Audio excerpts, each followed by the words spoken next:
We're working on having Indigenous-led divestment movements. We're also working on looking at the suite of climate policies and what it means to decolonize them. This is the work that we see as critical, not even to ensure that folks in the Arctic can continue to thrive for this generations and the 7 generations beyond us.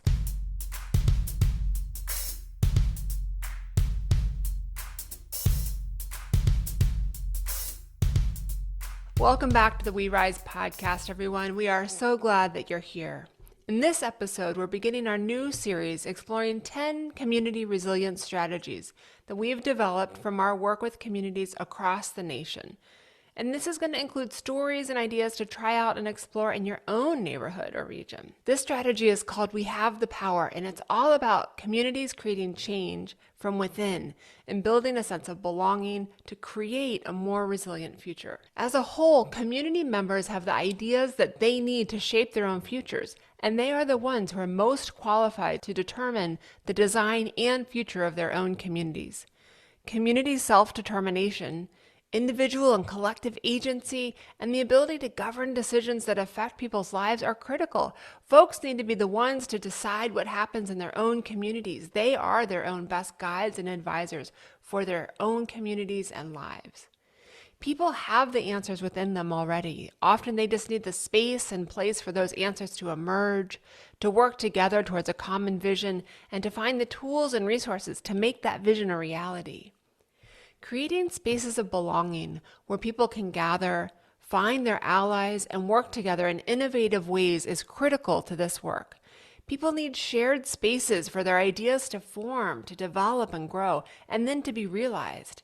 And these spaces need to also be brave spaces where people can find ways to learn together, lean into difficulty as well as opportunity, and in a way that their sense of belonging isn't threatened, or in a way that who they are at their core is welcomed.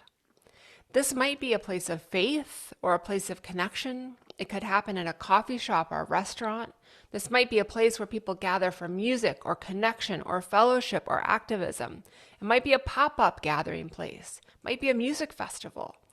Where people gather looks different in different places, and it needs to be reflective of the place where people live. It's going to be reflective of the place that people call home, how they gather.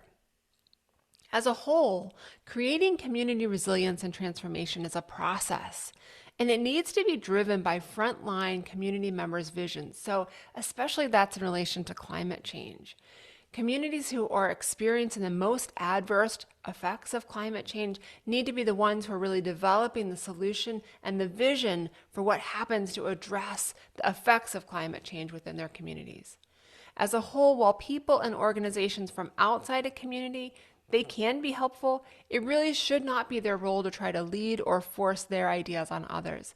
Again, this is core. Community resilience is built on the local ideas of local leaders. That's something that we foundationally believe at our firm, Dialogue and Design, and it really informs all of our work with communities. So, as I mentioned, there's really a huge amount of work being done around the globe around climate action and resilience, especially from frontline communities. And we really need to tune in and listening to what's happening, what are Indigenous leaders saying is happening, what works, what doesn't work, and what needs to take place of more. One of the places that we often tune in for inspiration is the Bioneers. Bioneers is part of an annual conference, but it's also a learning network. And this is part of an excerpt what follows from a Bioneers live panel discussion, which featured several speakers. And you're going to hear just the words of a few of them, including Ariel Deranger, who's Athabasca Chippewayan First Nation of Indigenous Climate Action, and Alexis Bunton, co-director of the Bioneers Indigeneity Program. We have, at the Yes We Rise podcast, made contributions to support these organizations in recognition of the stories we're sharing from these leaders. So you can see a link in the episode webpage to learn more about this conversation, as well as each of the organization websites. So this is from Bioneers, quote, "Indigenous peoples in the North have been feeling the disastrous effects of climate change for far longer than the rest of the planet's population. According to NASA record sets, the Arctic is warming up 4 times faster than the rest of the planet, disturbing terrestrial and marine ecosystems, destroying villages, and disrupting healthy ways of life. Innovative solutions to the climate crisis born from the ingenuity rooted in native knowledge systems are emerging from the circumpolar North. In this conversation, leaders from Indigenous Climate Action, as well as others, share their strategies for addressing climate change in policy, civil society, and economic sectors. So again, Alexis Bunte, who's the director of the Bioneers Indigeneity Program, asked the panel about what they've observed with climate change. And Ariel DeRanger of Indigenous Climate Action said, quote, "My people come from the Peace Athabasca Delta, which is in the subarctic and the Arctic. It straddles both. Food is the first place where we see deep impacts to our culture due to climate change. We're river people. We relied on fish and caribou and muskrats and birds and waterfowl. These keystone species were not just about food for us, but also clothing. The biggest change that our people have seen is the cultural ceremony of harvesting these species. It was about bringing the community together. For a lot of elders, when they talk about climate change, they talk about the loss of community," end quote. Ariel describes the impact of the Alberta Tar Sands Project, which is 200 miles to the south, which is described as the largest industrial project on planet Earth, on the river system, saying, quote, "We saw massive changes in the river system, from the dewatering of that river system to support the extraction of the Alberta tar sands to the contamination of those very same rivers. These are the rivers that fed into our community. These rivers not only fed the muskrat and the caribou and the bison and the waterfowl, but they fed our community. And as that same river got lower, it got hotter, it got contaminated, and the muskrat stopped going into our river systems. Caribou used to migrate in the hundreds of thousands through my territory. We're down to less than 20,000 caribou that migrate through our territory today. It's not just climate change. Climate change is exacerbating the impacts we're feeling from extractivism, from the imposition of capitalistic values that have put a dollar amount on our species, that put a dollar amount on the way we live," end quote. When asked about some of the initiatives and projects that Ariel is working on with organizations and networks to address climate change, Ariel says, quote, "I think first and foremost is bringing visibility to the fact that Indigenous peoples at large globally are experiencing the impacts of climate change first and most intensely. And that's because of the intimate relationships that we have with our land. Our community is already experiencing, in some places, more than 2 degrees in changes of temperature. But beyond that, our knowledge is so critical to building solutions that aren't just going to help our communities combat the crises by building regional solutions, but can be replicated at large to support regional solutions that are aligned with relationships with the land and territories. Indigenous Climate Action is an organization based out of so-called Canada, and we're really looking to skill up, empower, and inspire and inform Indigenous leaders in our country to recognize that they have the knowledge and the power and the moral and legal frameworks to lead climate solutions, not just in Canada, but the world over. We have legal rights as dictated under the UN Declaration on the Rights of Indigenous Peoples that allow us to self-govern and to decide how our lands and territories are managed, to give free, prior, informed consent to projects that happen on our land, and to form our own systems of governance and education. We need to start flexing those rights. We need to start advocating for them, and we need to understand the importance they have in advancing solutions. We do that through amplifying the beautiful solutions that we're already seeing, whether that's the cultural revitalization in our communities through language, artisan work, or indigenized economics. At Indigenous Climate Action, we're doing Indigenous climate leadership training, we're building an Indigenous just transition guide, we're working on having Indigenous-led divestment movements, we're also working on looking at the suite of climate policies and what it means to decolonize them. This is the work that we see as critical, not even to ensure that folks in the Arctic can continue to thrive for this generation's and the 7 generations beyond us, but so that all Indigenous peoples can be recognized in the communities and for the values that our knowledge holds in driving solutions for tomorrow. That's why listening to the people from the North is so important, because Northern people, we don't take food for granted. We're so far north, we don't have the luxury of just picking and choosing at the grocery store. Our people are connected to where our food comes from. It's part of our identities. My people are called caribou people because of the vast caribou that exists there. We know what it means to build sustainable food systems, and we know that it requires stable ecosystems. It's critical to listen to those who have connections and understanding and relationships about what we can do to pave a better future. It's all dependent on ecosystem health, end quote. Really such amazing words. So in our work, we've worked a lot across Central Appalachia. And we worked in 2019 on a project called Strengthening Economic Resilience in Appalachia, which was sponsored by the Appalachian Regional Commission. And we really learned about many excellent examples of communities creating spaces of belonging and working together to create change in their communities. And you can find the link to the full Economic Resilience Guide and best practices and strategies to strengthen economic resilience at the link in the episode webpage. So we love this story of Buchanan, West Virginia.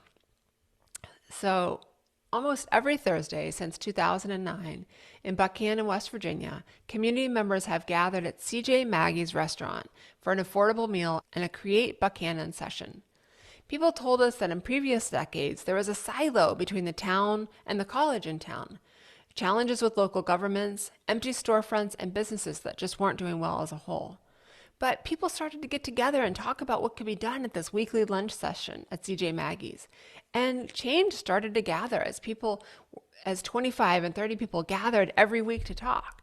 During these sessions, community members met with one another to discuss different ways to make their town healthier and more prosperous. Some of the most successful initiatives included the creation of a park, a weekly summer music festival and market, a city plan, various downtown improvements, safe biking and walking routes.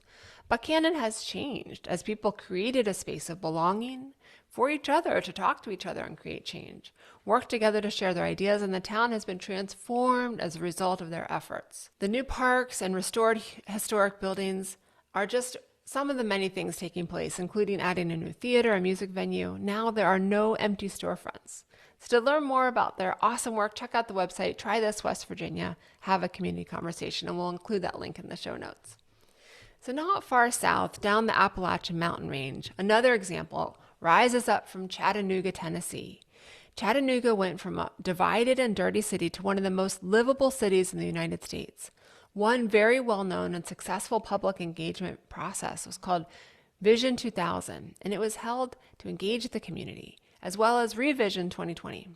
Vision 2000 resulted in more than 200 projects and programs, created over 1,300 jobs, over 7,300 temporary construction jobs, served over 1.5 million people, and it precipitated a total financial investment of over $793 million. The city has won 3 national awards for outstanding livability, and many iterations of this innovative planning effort have continued. Now, many in the facilitation space look to what has happened in Chattanooga as a really innovative example of how people have gathered. Now, very recently, Chattanooga just released in March 2023 a climate action plan, which is a community-wide roadmap for how they're going to create a more prosperous and a sustainable future through 6 ambitious, but they say achievable goals for the next 3 decades. These goals were developed with input from many local community organizations and community members during a series of roundtable discussions and workshops over the course of the last year. Working together as a community is familiar to the people in the city, and they're working for a stronger and more resilient future. And again, we'll include that action to their climate action plan in the episode webpage. Many examples that we've heard both from Central Appalachia and from around the globe show that the most successful programs and organizations have their roots in the communities they serve, and the services they provide are broader than solely job training and job creation. They're really working to lift the community up, again, based on the local ideas of local leaders. In episode 12 of the podcast, we heard from Amanda Workman-Scott of the West Virginia Community Development Hub, a statewide nonprofit organization based in West Virginia, really leading some of the most innovative work in this realm. The Hub is focused on community engagement and leadership development, and they do that work on the ground in communities. Amanda describes it as really helping community members see that they do have the capacity to do the work. Sometimes they just don't believe in themselves. And helping to build that capacity and those leadership skills they need to continue to do the work is core to what Amanda does. Amanda said in our conversation, a lot of times we hear community members say, well, I want this or we need this, but they really don't feel like they have the power or the knowledge to make the change. So when I get to work with communities on the ground, I'm like, no, you can make that change. Some of you are already making that change. You just don't realize it yet. Amanda says the first part is people coming to the table and having a conversation, being really honest and being open to hearing what other people are saying and being open to working with each other. And it's also about those early wins, Amanda says. So if folks can do something as easy as organizing a community cleanup, they can start to see that change is happening monthly, and then new people come. And it gets this momentum started that keeps rolling. People are like, yeah, I can do this. And that really brings joy to Amanda, which it's a really fun conversation. So as a whole, for this community resilience strategy, open and transparent government, active democracy, and strong community engagement are all needed. Capacity building is key to developing ideas from within the community and helping people skill up and learn what they need to be able to realize their own ideas, as well as creating access to capital and worker ownership of businesses. This peer-to-peer approach is central to community members seeing examples of how others have claimed their power and sharing their platforms to help others grow power. One great example of groups doing this work includes Tony Skrilanis of Tribe Awaken from episode 2 of the podcast. And Tribe Awaken works for many different ways for Diné or Navajo, Native American, and Hopi tribes to connect and grow together in the American Southwest, including the Tribe Awaken magazine, tools to create nurturing economies, a commerce platform, and growing a tribal peer-to-peer network where members can sell and buy goods and services. Recently, in a conversation with Jacob Hanna of Coalfield Development, an organization based in West Virginia working to build Appalachian economies from the ground up, said in episode 50 of this podcast, you have to take your time and really unpack why this is such an important tool, why it's an important asset to listen and actually believe that people you are talking to or listening to are the expert in their community. They are the experts in their region. They're experts in their everyday issues and their problems, and they are your greatest asset for understanding how to bring about a solution. If we want projects to do well, we have to slow down. We have to listen. We have to really make it about people. So we love hearing the ways that communities are transforming as they create change and belonging, as they form brave spaces for people to work together, share their visions, build relationships and trust, and work together to make their vision a reality. The key is not waiting for someone else to come and save them, but knowing that they can make the change starting today. So start a conversation, find your allies, roll up your sleeves, and know that we are each learning more and creating change one step at a time. We'd love to hear what's working for you. Share your ideas with us about how you are growing community resilience within your community as well as places of belonging. Take care.